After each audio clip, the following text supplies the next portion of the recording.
आप देख रहे हैं जेके चैनल और मैं हूं महेंद्रजीत सिंह। 16 अक्टूबर जम्मू कश्मीर के इतिहास में दर्ज होने वाला है। और वहीं आपको बता दूं, नेशनल कॉन्फ्रेंस के उमर अब्दुल्ला 16 तारीख को जम्मू कश्मीर की बागडोर संभालने के यानी कि औथ सेरेमनी जो है वो 16 अक्टूबर को होने वाली है।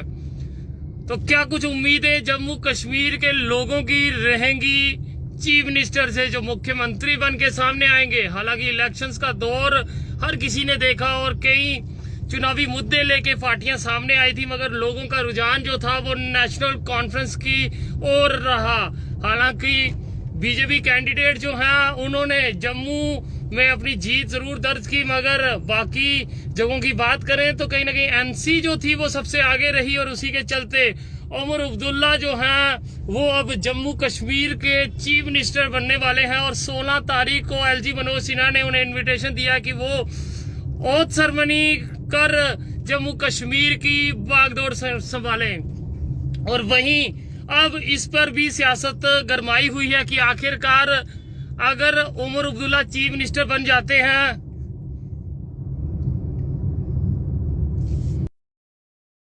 मनोज सिन्हा की बात करें तो इस समय जो पावर्स हैं किसी तरह की भी, चाहे वो ट्रांसफर को लेके या फिर अन्य पावर्स, वो फिलहाल जम्मू कश्मीर के लेफ्टिनेंट गवर्नर के अधीन आती हैं। और उसी बीच अब जम्मू कश्मीर की बागडोर जो है वो उमर अब्दुल्ला संभालने वाले हैं। तो आने वाले समय में क्या कुछ बदलाव जो है वो कर पाते हैं और किस तरह से कर पाते हैं ये भी देखना होगा। फिलहाल 16 अक्टूबर जम्मू कश्मीर के इतिहास में दर्ज होने वाला है, क्योंकि 370 और 35 से हटने के बाद ये पहले चुनाव है, यानी कि 10 सालों के भीतर चुनाव। 6 साल प्रेसिडेंट रूल रहा जम्मू कश्मीर में, उसे हटा दिया गया ताकि मौजूदा सरकार जो है वो अब यहाँ पर बागडोर जम्मू कश्मीर की संभाल सके।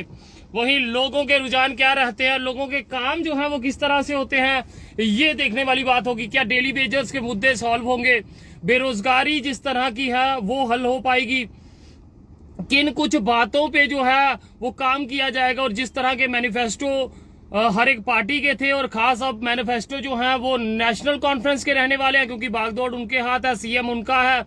तो क्या जो वादे उन्होंने किए हैं वो वादे पूरे होंगे? क्या लोग जो कि बेरोजगारी, युवाओं की बात करें तो सबसे बड़ी बात है कि बेरोजगारी को लेके क्या कुछ प्लान जो है वो नेशनल कॉन्फ्रेंस के रहने वाले हैं, ये भी आने वाले समय में देखना होगा। मगर फिलहाल आप लोग जो है इस वीडियो को साथ के साथ शेयर करें और जरूर अपनी राय जो है वो साझा करें कि सर आप किस तरह से देखते हो कि नेशनल कॉन्फ्रेंस जो है अब अलायंस के साथ मिलकर, इंडिपेंडेंट कैंडिडेट्स के साथ मिलकर, सीपीआई के साथ मिलकर अब जम्मू कश्मीर की बागडोर जो है वो संभालने वाली है। और जिस तरह से केजरीवाल द्वारा भी संकेत दिए गए हैं कि दिल्ली में जिस तरह से वो सरकार चलाते हैं, तो कुछ ना कुछ टिप्स जो है केजरीवाल उमर अब्दुल्ला को देंगे, ताकि उमर अब्दुल्ला जो है वो आने वाले समय में किस तरह से सरकार चला सके, इसके ऊपर भी जो है वो बात करेंगे। तो ये भी एक मुद्दा जो है वो गरमाया हुआ कि अब केजरीवाल जो है वो उमर अब्दुल्ला को बताएंगे कि किस तरह के हालातों में अगर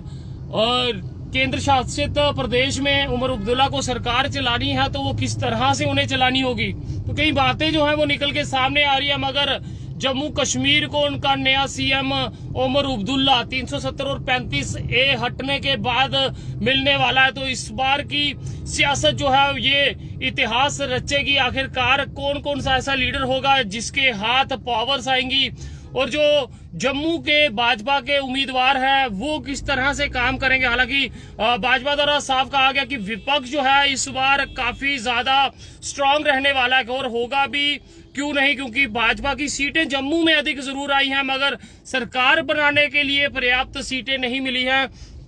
शुरुआत में भाजपा द्वारा कहा गया था कि जम्मू कश्मीर का सीएम भाजपा होगा, हालांकि उस दौर तक भाजपा नहीं पहुंच पाई, और ना ही भाजपा के साथ नेशनल कॉन्फ्रेंस गठबंधन के मूड में थी, क्योंकि उनके अलायंस कांग्रेस जो है वो उनके साथ खड़ी थी। और बिना शर्तों के सीएम की दावेदारी उमर अब्दुल्ला ने की है। तो ये भी एक बड़ी बात निकल के सामने आई है, यानी कि बिना किसी लेन देन के या फिर किसी बात के या फिर कोई कुर्सी के कांग्रेस जो है वो पूर्ण रूप से समर्थन जो है वो करते हुए। तो जरूर बताइएगा इसे लेके आपका क्या कुछ